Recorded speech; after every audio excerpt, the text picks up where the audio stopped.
Hello, everybody. Welcome to Midwest Paratalk Radio here on YouTube at midwestparatalkradio.com.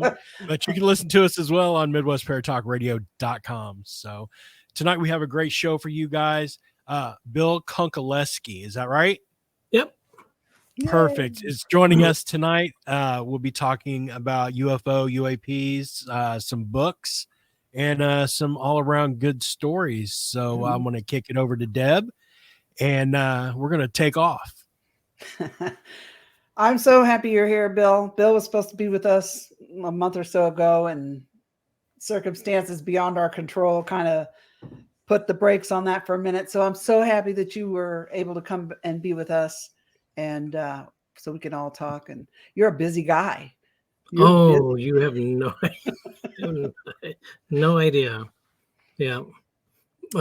Recent promotion at work keeps me hopping on top of that. They said, hey, there's a master's degree that goes with your new job description. Why don't we pay for that for you? And so I'm going for my master's on top of a big work promotion, on top of doing all the UFO stuff, on top of having kids. It's like a lot. Yeah. Wow. Yeah, that is a lot. I can't. I'm retired now, so I can't imagine all of that. And I wouldn't be too good. I'm trying to learn Spanish. So forget about a master's degree. It's all I can do to get that to sink in my gray matter here. But anyway, you have been involved in ufology for quite some time. You've been the state director for Michigan MUFON for a long time. 20 years now, yeah, since 2004. What sent you in that direction? Why did you decide to go and do that, become an investigator? Well, it's if I were to start chronologically, we'd be here quite a long time. So I'll jump in a little bit later in the game and say that it was my senior year of high school.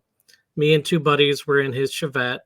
It was in Sterling Heights, Michigan. It was quite dark because it was February, winter. And while we were sitting parked in his car waiting for another friend to get home from work, this blue ball of light at about the height of two telephone poles slowly drifted over our car, my buddy Kyle's Chevette. And we looked at it and we're like, well, that's weird. And then this white ball of light came and zigzagged all over the sky. And that was weird on top of weird. And then this red ball of light appeared in the center of the sky, grew to about the size of the full moon, which is quite large, and then shrank and disappeared. And so we were sitting there and like, what do we do? And one of my friends says, oh, we should tell the police. I'm like, tell the police? We're a bunch of high school seniors. You want to tell them that we saw a UFO? Let's see how that goes. Yeah, and right. So my other friend then says, he goes, well, we're not too far from the Air National Guard base. Maybe we could tell them. I'm like, okay, so you're not going to tell the police, but you're going to tell the military? So I don't know. So you had some friends there. We did not know who to tell. And a couple of years later, found out there's this group called the Mutual UFO Network. And I started off with this sighting report. And I really appreciated how they handled it. I was really glad to be able to talk to somebody about it. And then I said, I kind of have some other stories too. And I started to talk about a lot of the strange things that have happened in my life, which even though I didn't know it when I was very little, because it started when I was 2, it was all tied to the UFO phenomena. So I really joined MUFON in 1993. And I appreciated the reporting acumen, the serious attitude, the compassion. And so then just about a decade later, I became state director, and I've been doing it ever since. In Michigan, I've been the longest state director ever. In Ohio, I know Bill Jones was 20 years and some change doing it. So I'm not the longest person ever, but I might get there. You joined about the same time I did, I think, too. And I read your book, and I may have read both of. I think I read both your books, and I also have had the opportunity to sit down and talk with you on several occasions, which has been awesome, and we have a lot in common. I feel like some of our experiences were, similar and things we remembered and seen. So I found it kind of interesting that you went to, when you discovered MUFON. I did that myself because I felt like it was a way for me to learn about the phenomenon more and help myself, and I became a field investigator for Indiana for a long time. So, but it's interesting. I wonder how many people that are involved in MUFON had experiences, and that's what many put them there. Very many. Mm-hmm. And they're good people, good and smart. A lot of professionals involved in there.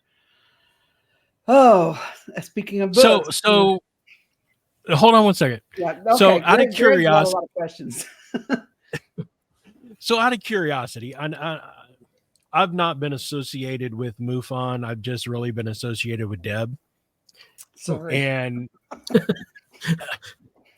I can't complain. But what entails the responsibilities of being the director for MUFON? Okay, so coming up, it was as a field investigator, was certainly doing investigations. And when you get to this point, each state has or should have a chief investigator, somebody that's very hands-on with the investigations, assigns the cases to the field investigators, reviews them, and then what will happen is I in turn see them and get a second look at them. And the organization is worldwide. It's an international organization, over 40 countries, over 5,000 members, most prominent in the U.S. And so there are regular meetings with other state directors. Kind of like, you could think of it as like, it's like a Congress of MUFON. And then there's the higher ups too. So at the state director level, we have a lot of things to discuss and share with other states, and then I in turn bring them back. I'm also the chief host MC of our state meetings. It doesn't have to be that the state director is at, but I am. And then another big thing that I do is go out and do public appearances. So I do about 30 a year, mostly at libraries, some conferences, and senior homes sometimes, and just basically wherever somebody invites me to talk about UFOs, I'll do it. What do you talk about when you give your talks? My bread and butter talk, my one that I almost always give to libraries, is I call it UFOs over Michigan, and it's a historical overview of the 4 biggest UFO events in Michigan, plus an investigation that really left an impression on me. The 4 big ones is it's the Kinross 1953 event. This is where a jet was scrambled to go after a UFO that was seen on radar over the Sioux Locks. And as the jet took off, the jet fighter took off, the UFO went out over Lake Superior. The jet pursued it, and then on radar, they lost contact with the pilots. And then the jet and the object on the radar intersected, and then both disappeared forever. They never found the pilots. They never found the plane. Wow. Did the UFO eat it? Or whatever, who knows, because they never found any sign of the pilots or their plane. And then 1966 in southeastern Michigan, the spring of 66 in particular, March in particular, thousands of sightings in southeast Michigan. And that's a big story in and of itself. Gerald Ford was a congressman at the time, and his constituents were complaining to him about the phenomena and how the Air Force was treating the witnesses, mostly dismissing the witnesses. So he wrote a letter to the Armed Services Committee, and he got a public congressional hearing on UFOs. Gerald Ford, who knew, Wow. right? I And never realized that. And then Right. 1975, we had an Air Force base called Wurtsmith, and it's in northern Michigan. And it was one of 4 bases across the span of about 2 weeks that was visited by UFOs. There was Loring Air Force Base, Malmstrom, Minot, and then Wurtsmith, all bases with nuclear weapons, all visited by very similar UFO phenomena in a 2-week period. And then also the other big one is the March 8th, 1994 event in Southwest Michigan, Grand Rapids, Grand Haven, Muskegon, Holland, that sort of area. Over 300 witnesses to that event. And that's one that was recently featured in Unsolved Mysteries, if anybody had a chance to see that. They do a whole show just on that March 8th UFO event. It's in season 3, episode 2. It's called Something in the Sky. So those are the big ones. Were you one of the people to go-tos on that? Yes, absolutely. In fact, every witness that speaks on the show was provided by me, and they do a great promotional bit for MUFON on it. Yeah, it's excellent, and I'm so glad that somebody actually put the attention to that event, that I think it's so richly deserved, because I thought this is a massive case. It's going to get lost to history. And for me, when I joined back in '93, this thing happened within 6 months of me joining the organization. And I'm like, wow, is it always going to be like this? Hundreds of witnesses and caught on radar and waiting for the next big thing. Right. No, but that's great. And I was, I'll have to check it out. I think I might have seen that, but it's I'm on it for a minute or two here and there. Yeah. Now I know when you speak, you usually speak about your duties as the state director and the MUFON cases and stuff. Do you talk about your own experiences? Yeah, get me at a conference and let me go, right? It's a chance to really say, okay. So it's funny at work sometimes when a coworker will introduce me to somebody who's brand new. They'll say, "Oh, here's Bill," and they'll always say something like, and he's got a secret. He investigates UFOs. And they're like, "Wow, you investigate UFOs?" I'm like, "That's not my secret." Yeah, I'll tell you my secret. So at libraries, I've dabbled because sometimes libraries will basically have me in residency. They'll have me for one talk after another talk after another talk. And it gets to the point where, I've talked about some of the other stuff. So it's time to talk about abductions. And I'll even leave myself out of those talks generally. But the times that I have, I don't think a general library audience is quite ready for that, not knowing what they're going to get into when they go to a library talking UFOs. I think it's a couple steps beyond the comfort zone, the understanding of most library audiences. But I had the great pleasure of speaking at Ozark Mountain UFO Conference. Fantastic conference. Yeah, and that's absolutely the place to talk about this, the personal stuff. And to me, it's a great joy to be able to be in that sort of family and talk about the stuff that really moves me, and it has been part of my life. Yeah, for me, like I said, my earliest memory is age 2. Little gray guy comes into my room, looks down at the crib over at the crib down at me. I scream for my parents. My mother tells me to go to sleep, and watching this thing stare down at me. My mother's like, "Go to sleep." And then it walked out of my room, and this wasn't something that came back to me years later. Like, I think this happened when I was young. But it burned into my memory the very moment it happened, and I never forgot it. And then at age 4, broad daylight, my brothers were at school. My dad was at work. My mom was out front picking weeds, 2 p.m. in the afternoon. Thereabouts, I go and I lay down in my bed, And the instant I hit the bed, I was completely paralyzed. And then it felt like somebody grabbed me by the chest and pulled me out of my body, is the best way to put it. Kind of like pulling a handkerchief out of a pocket. Mhm. And there were 3 little gray guys, very scrawny, giant wraparound black eyes. And they wanted to see how I functioned out of a physical state. It's a lot to come to grips with when you're 4, that you're Yeah. not in your body. And they had a little test for me where they had me float down the stairs. I lived in a tri-level. And then, I was all excited that I could do that, and they were happy with my performance. So I wanted to tell my mom, and they're like, "Oh, no, this is just between us. No telling mom." And so then I didn't for quite a while. And then I'll just touch on my youngest years with an additional story, which is from age 7. This one was very physical.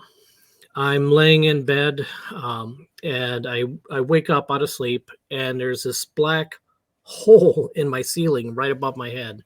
Just this black hole. It's a few feet across. And as I'm staring at it, completely confused at what could cause that, this metal hose is the best way I could describe it.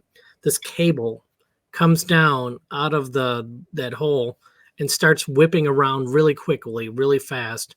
And as it does, it's shooting out sparks. It's creating some sort of electrical charge. And then I'm feeling like I'm sucked up into this charge. And then I find myself in a very small room with 2 little gray guys. The light in the room is kind of a purplish blue. I got the feeling I was being disinfected, maybe is the best word for it. Something about this light had a quality to it that I felt was doing something to me. Then when the little guys were satisfied, they brought me into the next room. And there in the center of the room was a slab, which I understood to be a table. It looked like a doctor's office. But this hard slab in the middle. I'm like, oh, they're going to want me to lay on that. Now, in this room, since they joined another one inside that room, there were now 3 of them. And I'm like, not knowing what was going to happen next, I was surprised when they all walked out a door on the left side of the room. And I'm like, oh, they left me alone. They went out the left door. I'm going to go out the right door. So I turned right and went out, and then walked down this big hallway that was narrow and had this curvature to it. And then when I got to the end of the hallway, there was this, best way to describe it was a closet with some big metal contraption in it, like a furnace, something like that. And that's how it looked to me, in my understanding. And then when I turned around to start walking back the other direction, that's when I saw that they were actually behind me. They were just following me, seeing what I was going to do. And then they led me into a side room. And inside that side room was basically like a same version of them, but a couple feet taller. These guys are all about 3 feet tall. They bring me into this room with a guy that's about 5 feet tall. Looks just like him, just a little bit taller. And in that room, there's something that looks like a dentist chair. And they want me to sit in the chair. And I do. And I feel stuck to it, kind of magnetically stuck to it. There was no straps or anything. I just couldn't move. And the tall gray looks into my face and eyes right in my eyes and says, "Be really good and you'll get to see the color blue." And like, most kids get a sticker or a sucker from the doctor's office. You're going to show me a color. All right. And then at that moment, I felt a sharp pain on my right arm. And I looked down and I saw that my arm was sliced. And as I looked down at it, I watched it heal in front of me. No idea what cut it. No idea how it was healing in front of me. But when I looked back, the gray now was in my face, and his deep black eyes suddenly turned to this vibrant, electric, bright blue color, a cerulean blue. And I was just zonked out. It was just tranquilizing, mesmerizing, relaxing. And then I woke up the next morning. And I looked over and I see my scar. And I went out to play because I'm a kid and I'm 7 and got trees in the backyard to climb.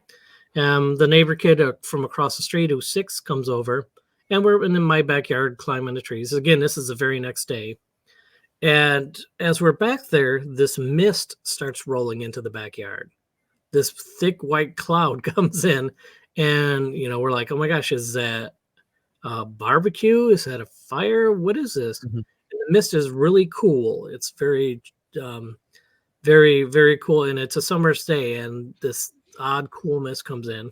And in the middle of the mist is a little gray guy, and he comes up to me and telepathically asks me if I'm all right. And I said, yeah, I'm okay. And then it seemed satisfied, and then it kept going. This cloud just sort of drove into the neighbor's yard and kept going from there. And I'm still in touch with my friend from across the street. He remembers the mist very well because it was so strange. It was like a fog machine type of a mist, not smoke at all. But yeah, he never saw anything in it, but he remembers when that happened. Wow, that's amazing. That's my childhood.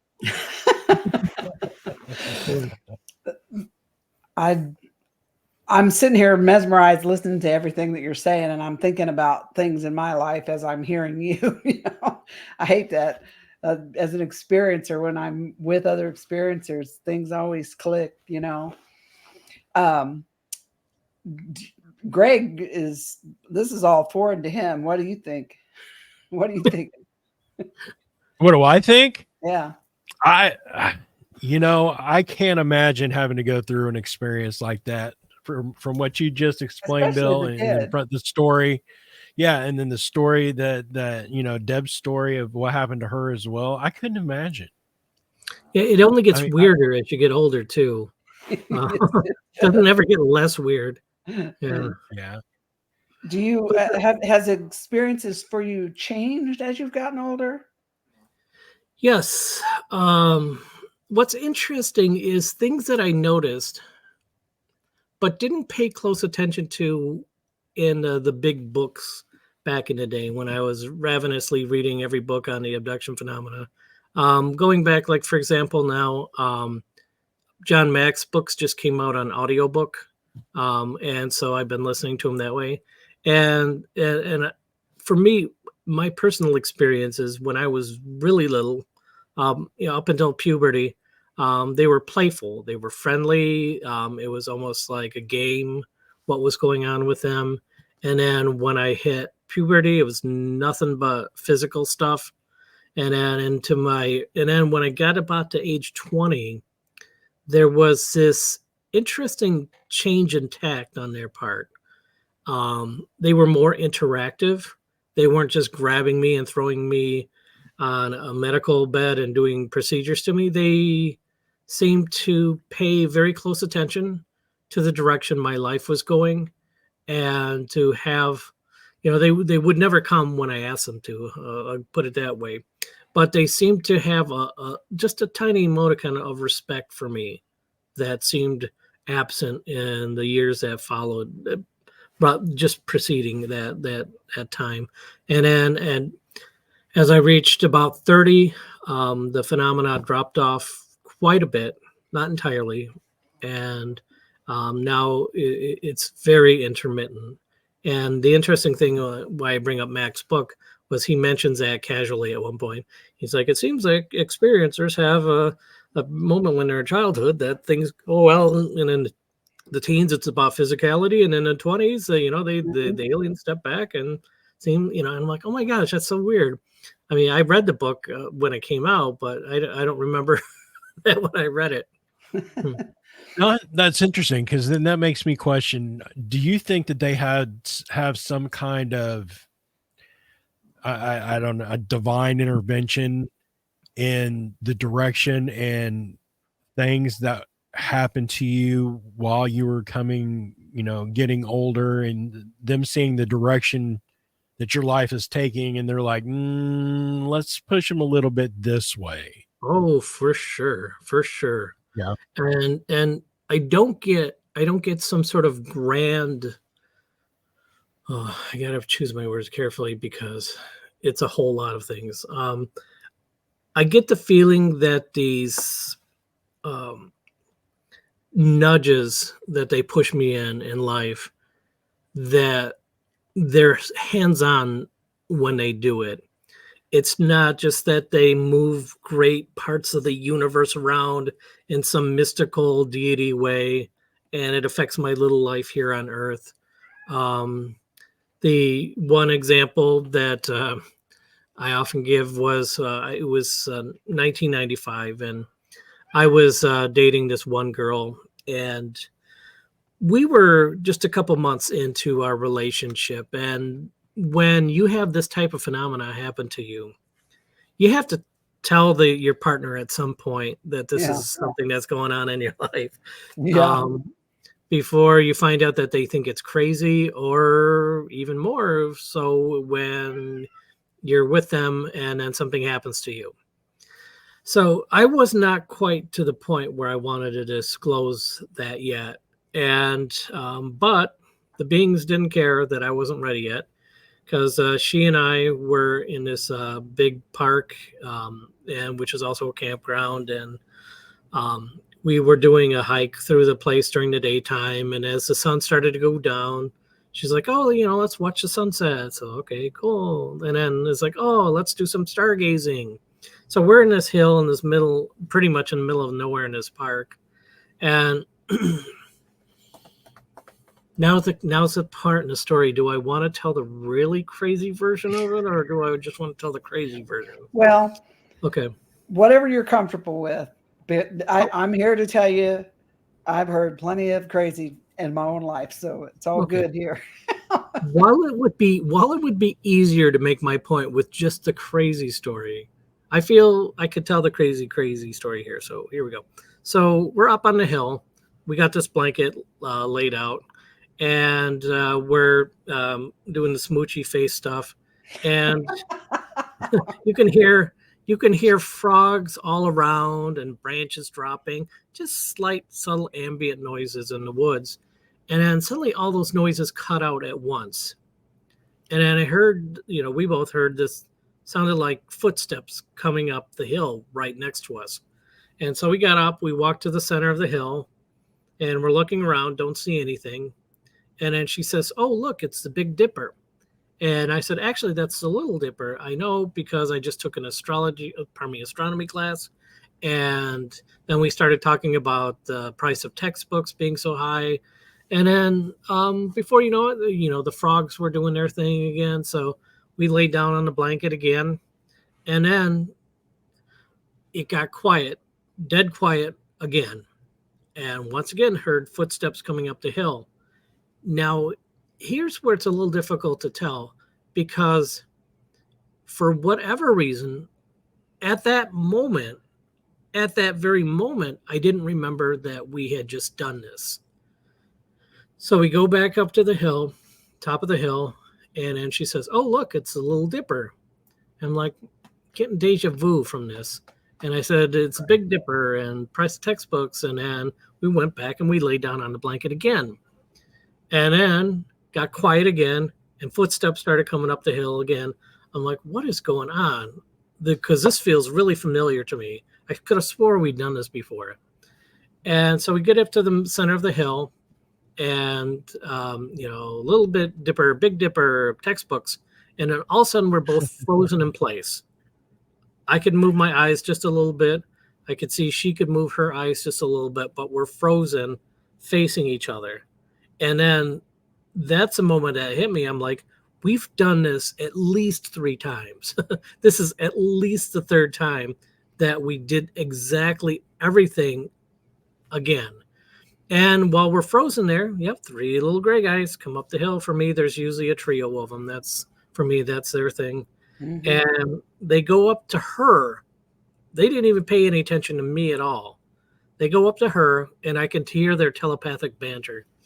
"No, not her. She's no good. Nope, she's not the one. She won't do. Nope." And they're completely. Did you hear them? Completely throwing shade on her, and And then they made their decision, apparently, whatever, and turned around and walked down the hill. And after they got far enough away, we could move again, grabbed our stuff, ran to the car, which was at least a half a mile from where we were, jumped in the car, drove home. It's late, it's dark. And it was after 11 o'clock that we got back in the area of where we live. We were both in Sterling Heights, Michigan. And on the car ride back, we didn't say one word to each other, not a single word. And she didn't say anything at all until we were approaching her home. And she says, I don't think I'm ready to go home yet. So then, like, what are we going to do? So we drove to Meijer. For anybody in your audience that doesn't know Meijer, it's kind of a big box, like a Walmart, if you will. Yep. And so we go in there, and it was open 24 hours at the time. And we were walking up and down the aisles, picking up things like mops, Dixie cups, clothes that we would never wear, just grounding ourselves in, I guess, capitalism and like consumerism, and normal stuff that people that don't have this type of thing happen to them get into. And then we ended up in the pet aisle. They had hamsters at the time, and hamsters are nocturnal. So we sat and we watched the hamsters do their thing for a little bit. And then she said, okay, I'm ready. And we got in the car. And that was the only thing we said in the store.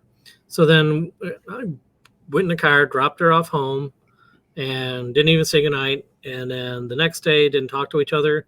2 days later, she calls and breaks up with me. And while I never said what had happened had anything to do with me, I suspect she knew that it had everything to do with me. And that was the end of that. So you remember them coming up? Does she remember seeing the gray guys? We never spoke again. I've been there, done that, so I get it. I mean, I can find her easily. She was a friend of a friend, and I'm sure if I needed to get in contact with her, I would. I don't need to for my sake. I don't know if she wants it on her. Really, my thought is if she really wants to talk about it, she's the one that would be in a difficult place potentially talking about a subject like this. It's easy for me to talk about it. So if she wishes to approach me, she knows how to get in touch with me. Hearing the story, if she somehow ever listens to this or any of these shows, that she knows how to get in touch with me pretty easily, I think. And so to get back to Greg's point about them nudging my life, they seem to be very hands-on when they do it like this. This isn't just like, oh, I feel that they did this in my life. No, this is pretty clear that they're getting involved in my life. That's a little different than the subtle synchronicities that seem to guide a lot of people, but you probably have those too. But, I myself, you said you reached a point in your life when you're 30s or something that you kind of pulled back, or you kind of, things quieted down. Yeah. And I, as well, reached a point around that same time in my life where I was done with everything, just pulled back and didn't want to talk about it. I was focusing on my kids and my life and everything, and just didn't want this in my life. And it said, want to bet, something, and then the Kokomo boom happened. Do you remember the Kokomo boom back in 2007? I remember the story. Yeah. Yeah. I mean, it went all over the country, the story. And I got pulled into it via that. I was a witness to it beginning in March. And then in April, the boom happened. And then I had already kind of retired from MUFON, and Jerry Sievers talked me into coming back in and actually being an investigator on that case, since I lived there and I was a witness. So, I mean, can't get much better than that on, investigating. So I understand that. I was curious, if you had, have you felt like, at least for the once you were an adult, that you felt like you had something important that you had to do with regards to all this, that you had some kind of a mission here or something? Like, I've said that before, and I've heard lots of other experiencers feel like, there's something important that they're doing, or they got to do or something. Do you feel that sometimes? Best answer is yes. Now, I feel that, like many who are in this community, feel that something's been stuck in my head I can't quite get at myself, and at some point it'll pop out when it becomes important. And beyond that, I just really get the impression, and if I follow the nudges of my life, it put me here. So one of the things I tend to think is that they want at least a handful of people out there talking about this, so that it stays in conversation. Not so much that it becomes problematic. And there's a few ways, if everybody was talking about this, it would get really weird. But I think they just want enough people talking about this and connecting people and networking and keeping the conversation going, to at least a limited degree. And so I think that's my part, at least at the time being. And I think at least to some respect, you feel, you're driven to talk to people about it, and to whatever degree, it doesn't become terribly personal, because there's a lot of stuff I won't share, but we all have that. Maybe the time will come someday that it will be, necessary or relevant or what, but right now it's not. So, I feel the same way about stuff. I have a question about paranormal activity. I mean, we're a paranormal, radio talk. We do paranormal. And I actually feel like the UFO has always been put in that category anyway. But I feel there's a connection, truly a connection between paranormal activity that people experience and the UFO phenomenon and experience or phenomenon. Have you had paranormal experiences, or what we would call that? Oh yeah, all sorts of weird things happen in my life. I'm trying to think of some of the quirkier ones. One of them is a particular, because I've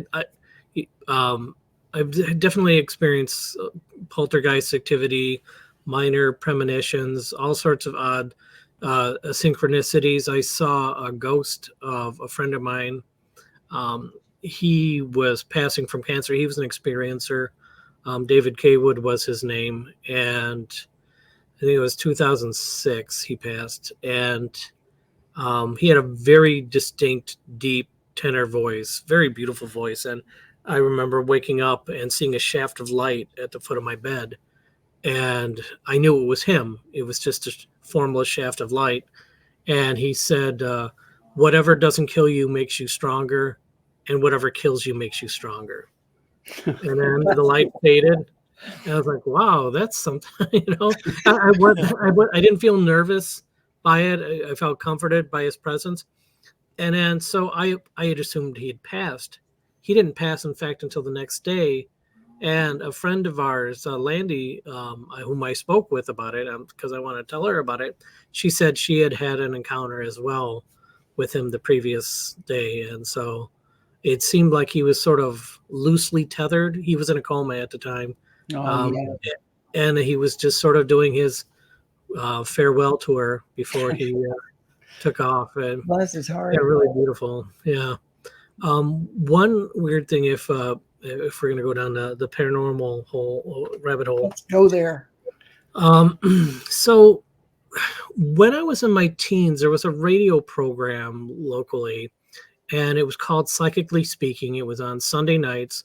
The host was this guy named Marcello, and whom I was so tickled to have eventually met. But here I am, a teenager listening to this show on Sunday nights, and what he would do is he would have guests on that paranormal oriented and talk about paranormal things, and then he would do psychic readings. People would call in and he'd do readings. And so one of the shows he was talking about Moldavite. Moldavite is literally extraterrestrial. It's a stone that crashed into the Moldau Valley in the former Czechoslovakia. I'll just put it that way. I don't know where what territory belongs, whatever. So anyway, so the stone is, it looks basically the best way to describe it is like a broken piece of Mountain Dew bottle. And it's that sort of shade of green. And on the show, he was saying, oh yeah, you got to pick this stuff up. It, you know, even people who aren't into crystals say they get energy from it. And there was, in fact, a crystal store not too far from me. Crystal Corners was the name of it. And I went there and I picked up some Moldavite and I put it in my hand, and it's really weird. It warmed up right away, like it was putting out heat in my hand. And I'm like, okay, sure, I'll buy it. And so I got it and I took it home. And I kept it up on a bookshelf in my room that was built into the wall. And every once in a while, I would take it down and do my amateur teenage meditation regimen with it. And then I'd put it back up. And then one night, I think I was 16 at the time that this had happened. Let me see. Yeah, I would have been 16. I had a weird, very lifelike dream that a shadow person came into my room and took it. And when I woke up after that dream, it was gone. There's no, it's not like it could have fallen off or anything. It was high up on the shelf, built into the wall. It was just gone. So I decided I would go out and get some more. So I drove out to Crystal Corners. I got another piece of Moldavite, brought it home. But this time I kept it in my pillowcase. And I had it on next to my bed during the day. And at night I had this routine. I put it in my pillowcase, take it out the next morning. And one night after I was sure I put it in the pillowcase, the next morning, went to get it out, it was gone. It was gone out of my pillowcase, and I scoured the bed, all around the bed. It was not there. It was gone. I didn't have any dreams or anything weird like that this time, but it just disappeared. And I'm like, all right, you're not going to, you're not going to take this away from me. So I go out and I get a third piece. And this was in the middle of the afternoon. I come home. It was a weekend, and nobody else was home. When I got back to the house, it was just me. My folks and brothers were wherever they were. But I pull in, and I step in the house, and just inside, right off to the left, there's a bookshelf. So I put it on the bookshelf, go into the bathroom, come out, it's gone. So within a minute of it being in the house, wow, maybe two, I'll give it maybe 2 minutes, it was gone. I brought it in, set it down, came out of the bathroom, and it was disappeared. And it was this third one had a very distinct appearance to it. It was shark tooth shaped and had a little brown fleck in it. And so then I was, at that point, I was like, well, I'm not going to go out and buy another one now. You proved your point, If you can do that stuff is not cheap too. It's gotten to be very expensive. Yes. Yeah. I've got about 7 pieces of it. So yeah. And then 6 years later, when I'm moving out of the house, it appears again in my bedroom on a dresser that had absolutely nothing on it, because I was all packed up and ready to move out. And I go to the bathroom, I come back, and it's there. It's still in the plastic baggie that it came home in. It was shark tooth shaped, a little brown flecked. For 6 years, it was somewhere. Oh my goodness. And it returned right 2 days before I was about to move out. And a place where you probably look every single day, right? Yeah. There's no way it could have even made it from downstairs to upstairs without me. Do they call that a portent, Greg? Paranormal dude? What do they call that? An apportant? When something disappears and then reappears? Can't remember what that's called. I have no idea what word you're saying, but it sounds cool. So yes. What I found by talking about it with other people, though, is that many people have had it happen to them. Oh yeah, I've had it happen to me with rings and jewelry and keys and all kinds of stuff. Keys all the time. Keys for days. Money, I'll get some and then it'll disappear. Oh yeah, well that happens to me a lot too, but it's the spirit world. That's my paranormal, right? Yeah.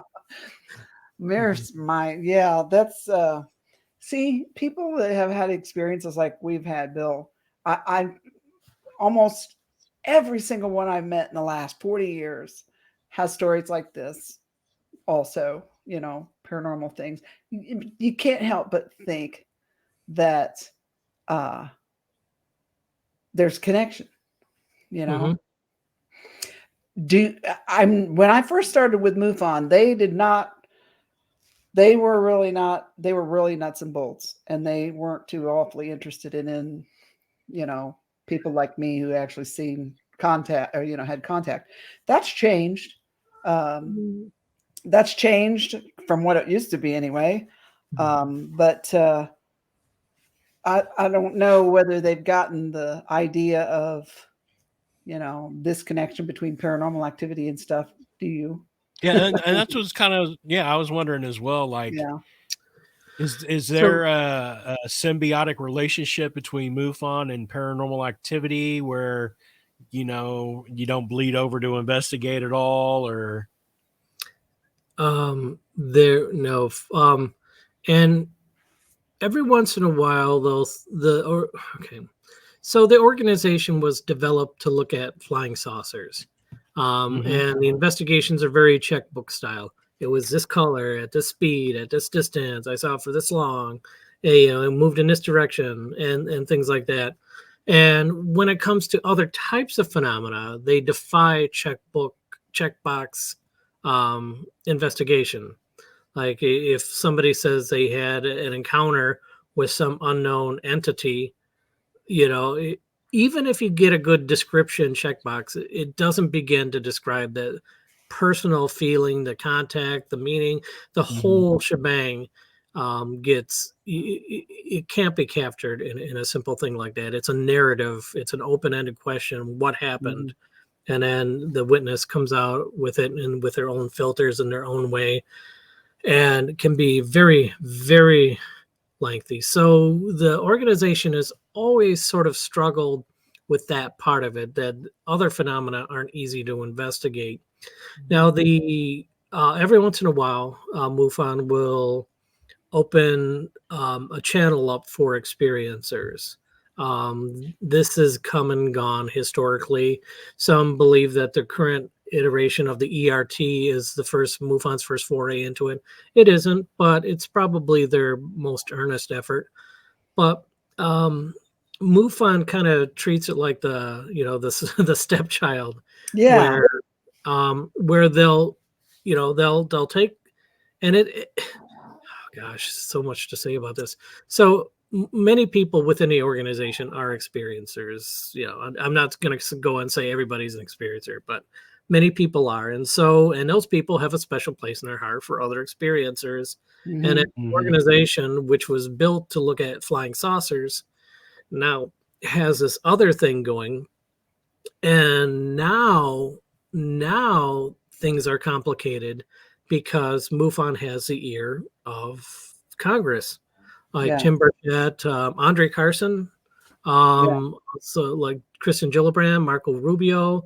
I could go on. MUFON has their ear, and MUFON is doing its best to say we're a credible organization. We don't dabble in that weird stuff. We're just identifying unknowns in the sky. So a really funny story I have about that. And every once in a while, they'll sort of lock down and then they'll ease up. But one of my favorite stories, and I swear, Nicole's probably heard this one 50 times because it always seems to come up when she's around. So back before Zoom, when the MUFON state directors would have conference calls, the international director at the time, Jan Harzen, he had a bunch of different state directors on, and he's like, all right, everybody, I'm here to say that we are to stop investigating Bigfoot sightings. We are not doing Bigfoot sightings. We are only doing UFOs. And somebody said on the conference call, well, what if somebody sees Bigfoot in a place where people are also seeing UFOs? He's like, well, we do the UFO stuff. We give them the Bigfoot stuff. And then somebody said, well, what about if somebody sees a UFO and a Bigfoot at the same time? And Jan says, we investigate the UFOs. We give the Bigfoot to the Bigfoot people. And somebody says, well, what if you see Bigfoot coming off of a UFO? And Jan says, we do the UFOs. They do the Bigfoot. And I say, hold on a second. I said, we take entity reports coming off of UFOs. That's our thing.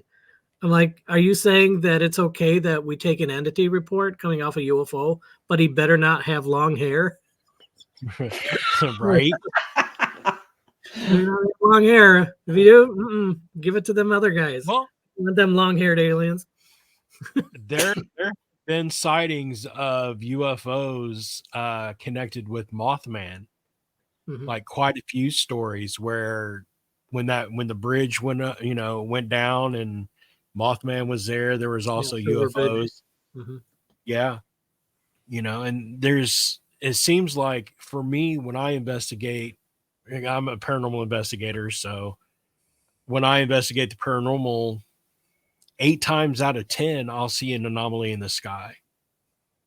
I've been to paranormal board meetings with my society and leaving there and seeing paranormal activity and UFOs in the sky.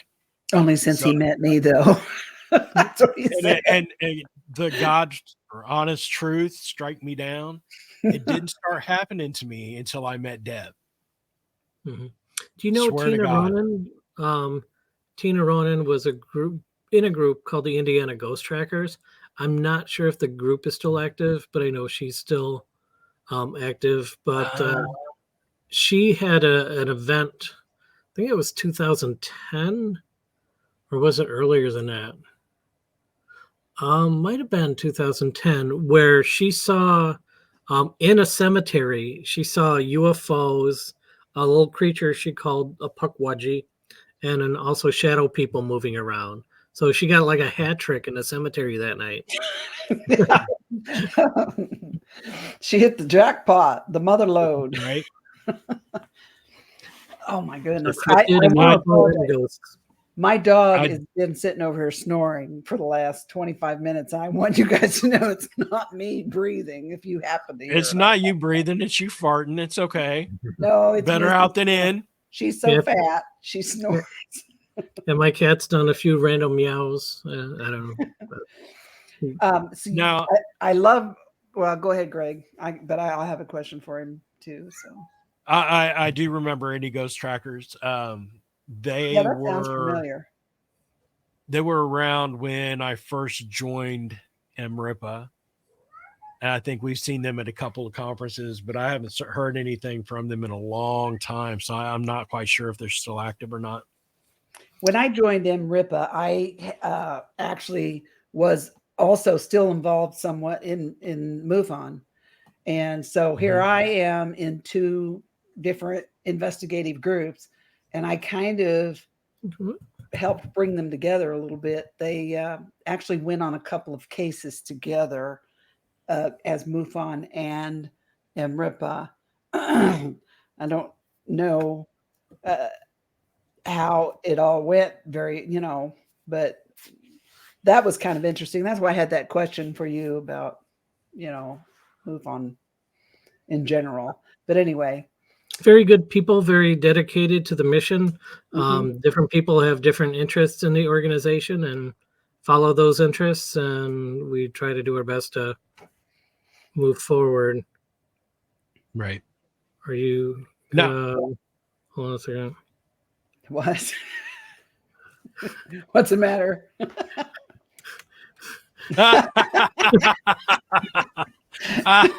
Alrighty. Just don't step on any keys, because. Welcome, kitty. This is Mario. Hi, Mario. He's like, "What you doing, That's Dad? hilarious. Can I watch?" Right. He's a big boy. Yep. That's about how big my dog is. Yeah, he's a bigger, and then he's got a brother, Mario. Mario's got a brother, Luigi. The kid's named him. You didn't by any chance play Mario Kart when you were a kid, did you? Right. You said, I love your background. When we first brought you in the studio before we went live, I told you I loved the background. And you said there was kind of a weird story behind that. Could you elaborate for me? Well, it's an AI thing I put together. And so I had a Blue Yeti microphone, and it was good. They're good microphones. And then it broke a couple months ago, and it turned out it broke in a way that I couldn't fix it. And then I just didn't replace it. And then eventually I said, okay, I'm going to replace it, but not with the exact same model. Because when I saw what it was that had happened to it, basically the little USB-C port that plugs in the inside the microphone is attached directly to the circuit board, and the circuit board cracked and snapped. Oh. And I'm like, oh, that's something that could easily happen again. And what's funny is I went to YouTube and I saw somebody else with a video about the same thing. So then I'm like, okay, what is like the most requested microphone or whatever?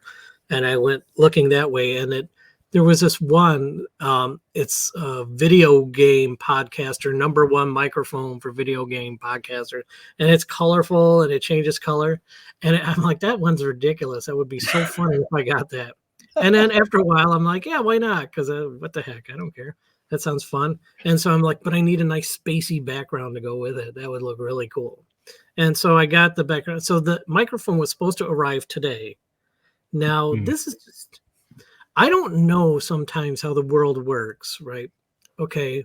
So I got this notification, your microphone is here. And I look at my phone, I'm like, oh, great. My microphone was not here. And so I checked the tracking number, and it was supposed to come through the post office, and it said it was delivered.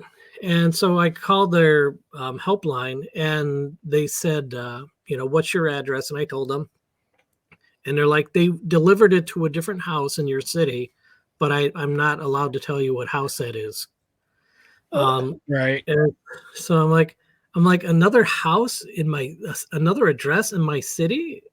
They're like, yeah, it was delivered there today. And so I'm like, okay, well, that's strange, And so then I contacted the seller, and he goes, oh, yes, I know about that.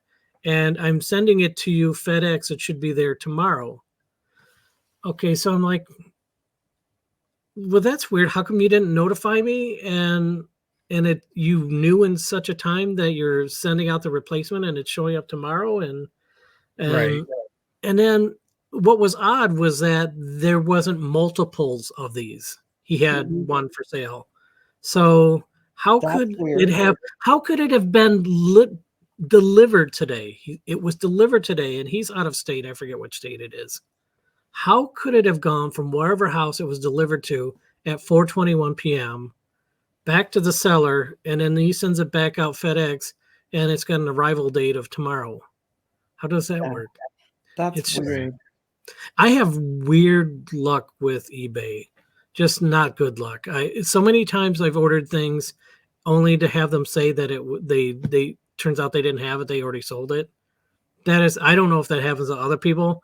I can think of 3. And one of the most frustrating ones was actually tied into this show was there was a Bud Hopkins print that I really adored. It was just great. I'm like, this got my fancy job, put this nice pen in it, and there was like 200 of them.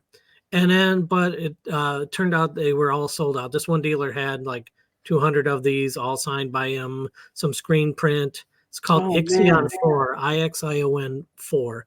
And so then I purchased it on eBay, and then it said something like, your order's on its way. And then it said no. Then he said, no, we don't have these anymore. I'm like, then why did it say? Never mind. And then, so then I found it at another website, and I went to purchase it there, and it turned out it's the same guy that has the eBay. And he's like, I remember you. I still don't have it. They should give you a And discount. the reason I put it up is to show people what I did have or whatever. Like, all right, if that's something in the art world, I don't know. I have two pieces of Bud's work. One he made for me. It's like an 8x10, but it's a cutout collage of a guardian that he did. Mhm. And then the other one is a lithograph of a pencil drawing of a guardian that his late wife, Carol Rainey, sent to me. She said, I feel like Bud would want you to have this. I'm like, so they're hanging in my office, and I wish I could show you, but they're like on the opposite side of my camera, and my camera's stuck to my computer. So You know, it's just because it's right next to my computer here. I have a postcard that I got from him at a MUFON conference. He had a stack of these on his table, so I I love at least have those. this. Mhm. Love them. Oh my goodness. I'm trying to think of other questions go. that I have for you, Greg. Your books. I have yes, that's it for sure. Your books. Mhm. Tell us about those. So I have 2 books currently. I have enough content for a 3rd book, but that may come out someday. We'll see. It's my strangest stuff, that's for sure. The first book is I call Experiencer, Raised in Two Worlds. It's about me up until about age 20. It's about what it's like growing up having this sort of experience. And then the second book is from about 20 to 25, when they started taking an interest in my personal life and nudging me into directions in my adult life and some of the weird things that happened when that started to occur. But yeah, the content of each book, I could have just rolled through and put them all together, but they were 2 different types of stories, one being a child and one being a young adult, that I split them into 2 books. I read both of them, and they're both wonderful. And Thank you. they're the kind of book, like when I first started to read them, I'm not a big reader. My eyes are weak, and I read for 10 minutes and then my eyes won't stay open. But I couldn't put those down. Your books, I went through in a few days because, and I kind of related to so much of it, and I just find it fascinating. I get very excited when the universe brings someone into my path that, I feel like there's no coincidences in life, and that everyone comes into your life for a reason, Right. So I was so excited. And his books are great. Where can you buy those at? You can get them from Amazon, Walmart, Barnes and Noble, any of those big booksellers online. Not in really any physical locations. There were some opportunities for me to cut a deal with a publisher, but for those that have followed this path before me, didn't see much benefit in that at this level.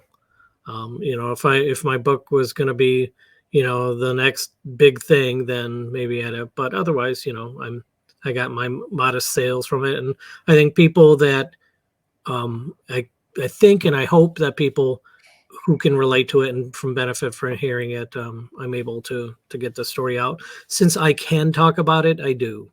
I'm very open, with my friends, my family, the neighbors, at work. And since I have nothing but support, I feel that I speak to so many people who say, I would tell my story, but I can't, or not at this time. And even there's stuff I understand, because there's stuff I don't talk about right at the moment. But I think if you can, and you enjoy doing it, you should get the word out.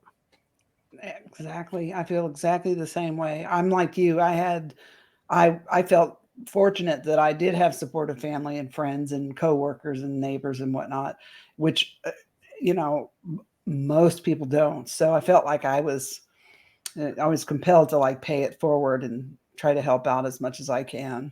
So I totally relate to that also. And I think it's fantastic.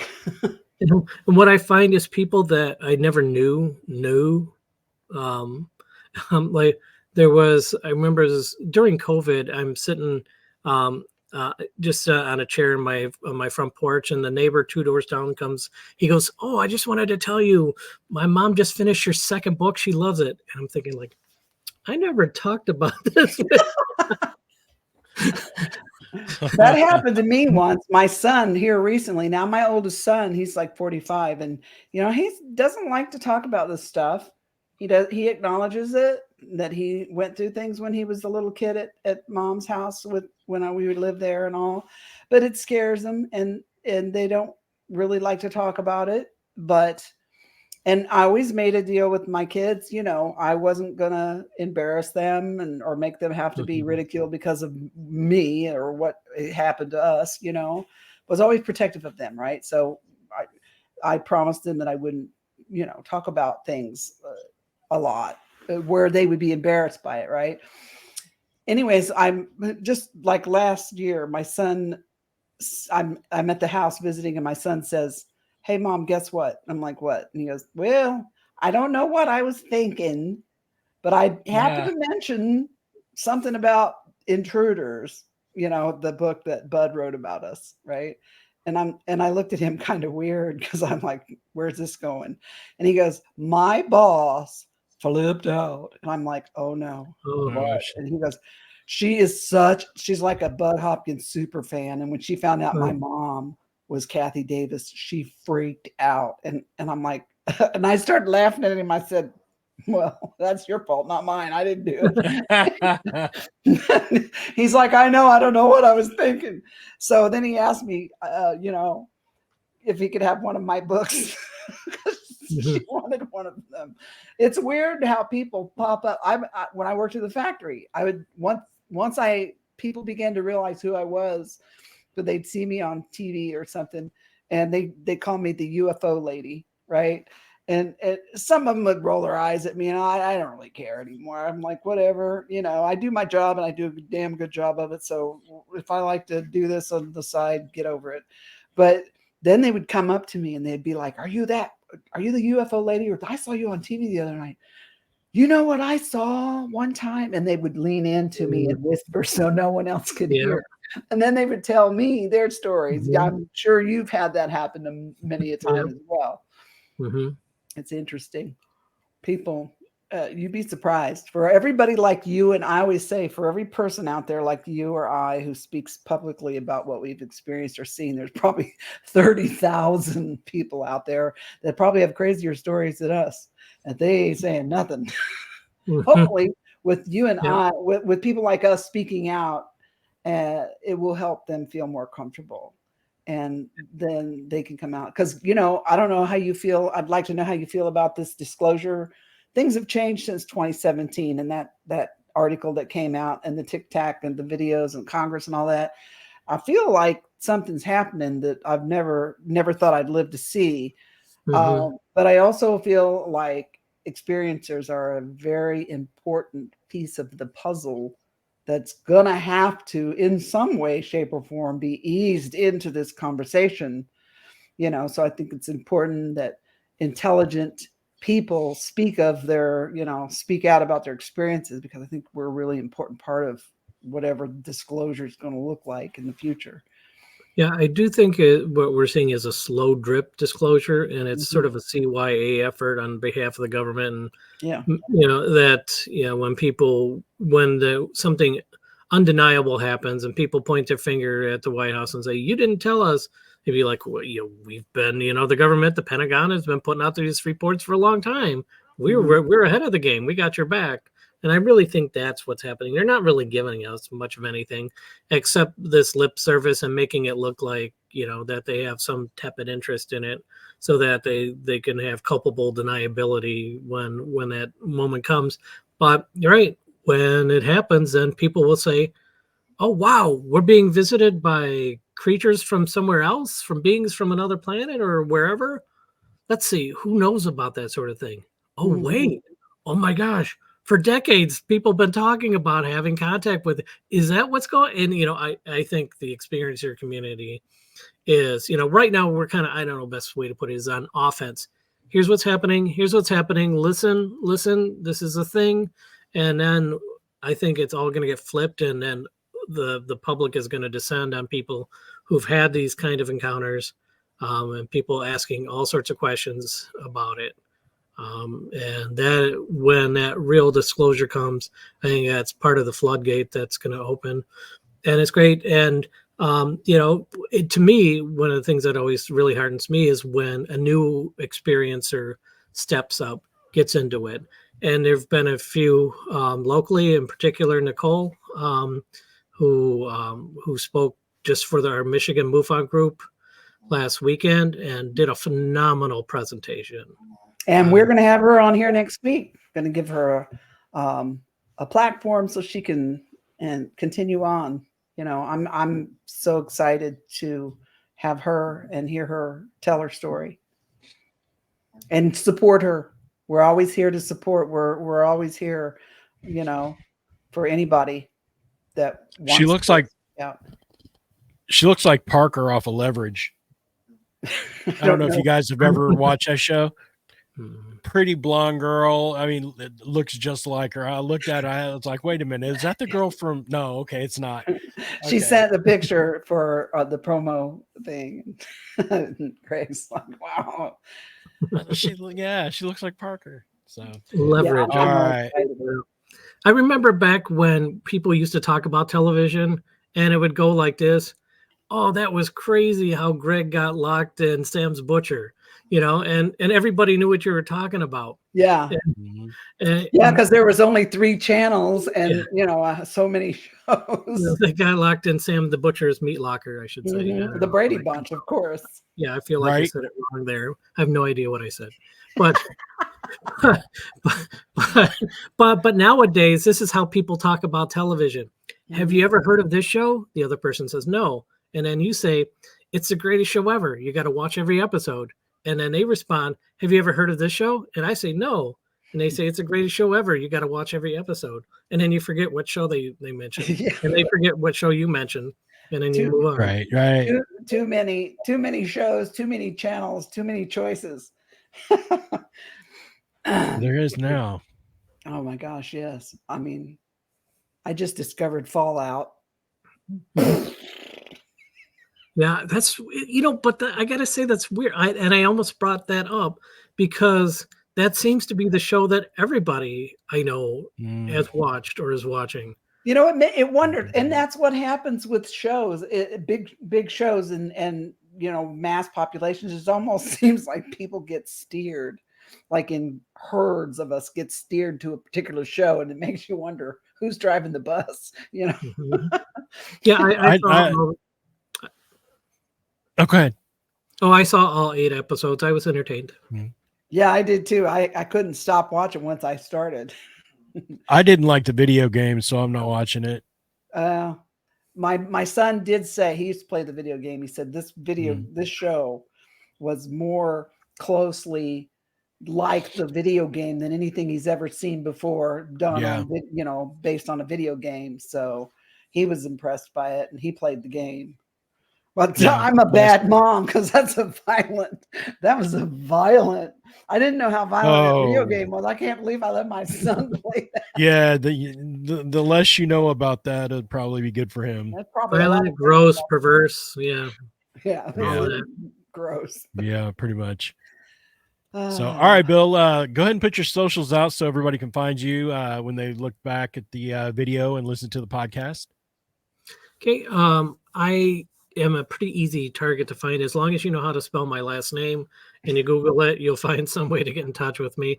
I do have a Facebook account. I'm not much into broader social media, but I do Facebook, and please friend me. That's great. Michigan MUFON has its own website, mimufon.org, where you can always find out about our upcoming meetings and the UFO Contact Conference coming up in September in Michigan, September 20th and 21st. It's an experiencer-focused conference, and I have a personal website that I don't update too much, but it's experiencer.me. So you can find out about some of the TV stuff I did, some of the other books I've been involved with. I think I've contributed to 5 other books, plus done a bunch of media stuff and all that, and it's there. Busy guy. Right. Yeah. So it's great as I graduate in a year and 2 days. So I'm looking. Nice. So then I'll be able to at least take that off my back. Yeah. Yeah. But it's good. I enjoy it, and I'm learning a lot. That's great. Awesome. Well, thank you All so right. much for coming. Thank you so much. Thank you so much for having me. It was really good to talk to you and learn more about you. And it was a great conversation. Thank you for coming on. Yeah. And I just like talking to you. Thank you. Me to you. And I'll definitely be watching next week. Excellent. Thank you so much. All right. Well, we are out of here. Bill Konkolesky, thank you very much, my man. And you take care, and we'll see you next week.